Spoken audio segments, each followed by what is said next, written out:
Mr. Speaker, I rise as the designee of the gentlewoman from Massachusetts, Ms. Presley, and I have an amendment at the desk.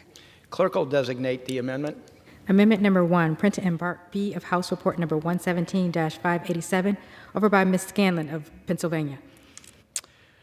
Pursuant to House Resolution 1499, the gentlewoman from Pennsylvania, Ms. Scanlon, and a member opposed each will control 5 minutes. Chair now recognizes the gentlewoman from Pennsylvania. Thank you, Mr. Chair.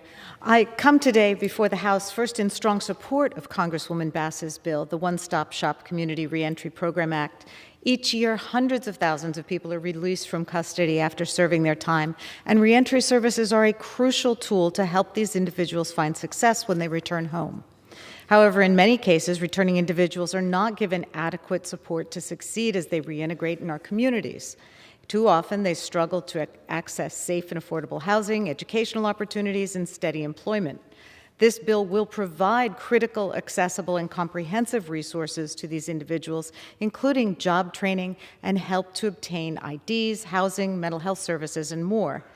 Importantly, this bill would also expand services that I have direct experience to know are critical to increasing the success of reentering citizens. Prior to coming to Congress, I had the opportunity to work with returning citizens in the cutting-edge federal reentry court started in the Eastern District of Pennsylvania by U.S. Magistrate Judge Tim Rice and now Third Circuit Judge Phil Restrepo. We saw in that courtroom how mentoring and legal assistance often were the key to successful reentry by returning citizens. The additional services provided by the reentry court and related nonprofits resulted in a 2/3 reduction in recidivism by participants in that program. So in addition to supporting the underlying bill, I'm proud to offer my colleague Ms. Presley's amendment to the One-Stop Shop Community Reentry Program Act.